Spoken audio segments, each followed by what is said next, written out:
So, hello everybody, hello viewers of my channel. Early Merry Christmas and Happy Holidays. Now I know I promised a few changes here, but this one could not wait.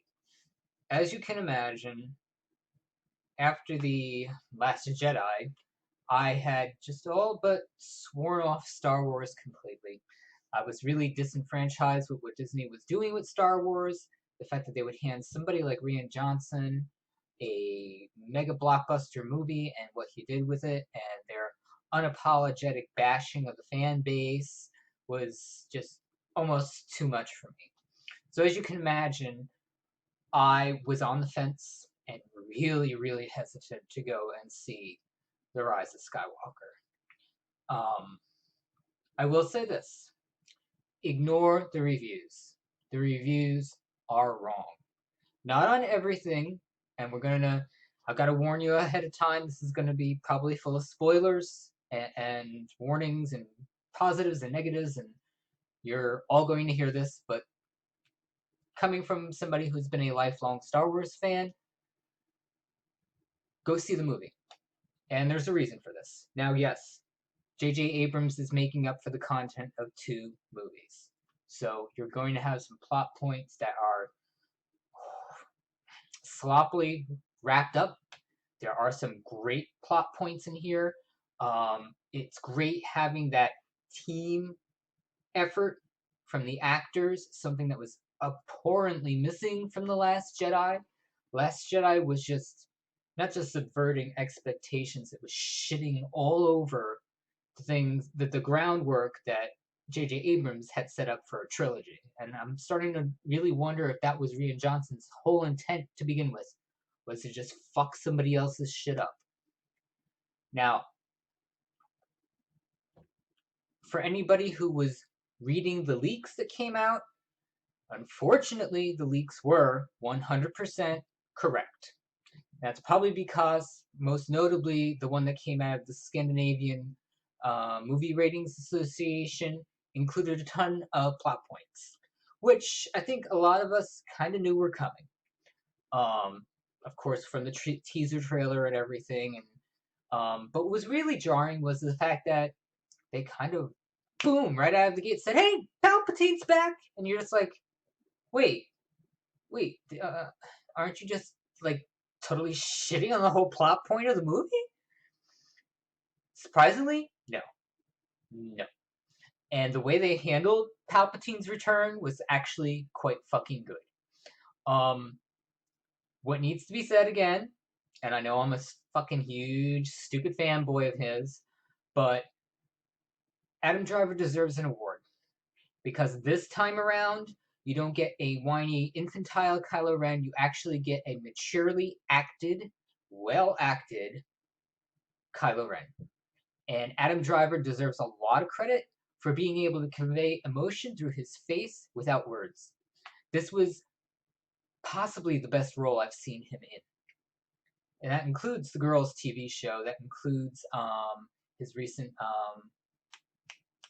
one about the Ku Klux Klan infiltrator. Um, Surprisingly well done. And his redemption arc in this was very satisfying. Very, very satisfying. The cameos in here from past actors, um, the ones that aren't ham fisted celebrities, are great.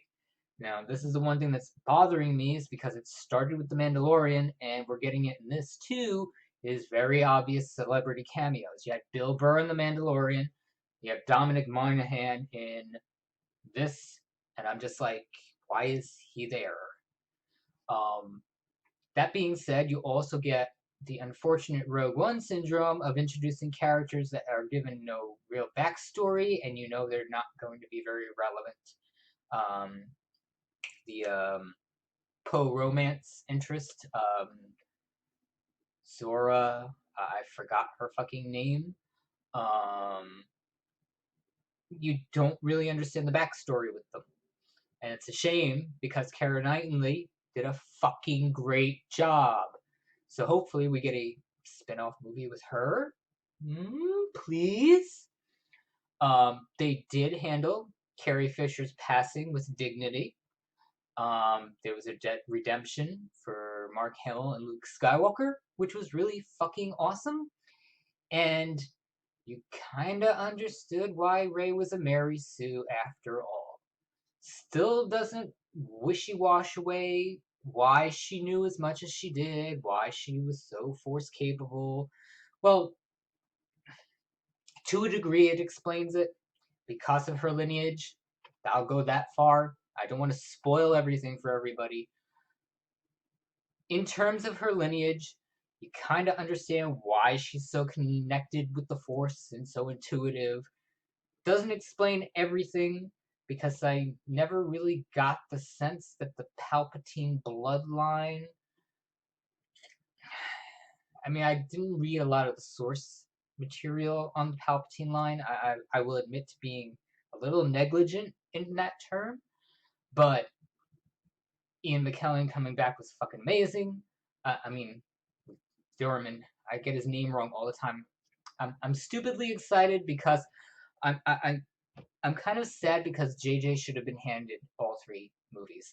I don't understand why he didn't get all three movies. I mean, I know there were things going on with him and his production company and things that he wanted to do, plus his obligations to the Mission Impossible franchise and Star Trek, but Disney easily could have waited 3 years after The Force Awakens and made sure that J.J. Abrams was locked in for a 2 movie arc, because this could have been even more amazing. This was a redemption for J.J. Abrams. This was a redemption for Star Wars. Not a perfect one. You know, a lot of you fanboys are going to go in there and chew apart the script and chew apart plot points, but imagine being given the Game of Thrones saga and halfway through you're told to stop. They hand 8 episodes to somebody else who just takes everything that's established material, throws it out the door, makes 8 episodes that make no sense, and then you're brought back in to fix the mess. That's what J.J. Abrams was faced with. So please, go see the movie. I'm not one to say go give mega corporation Disney your money, but please, go see it.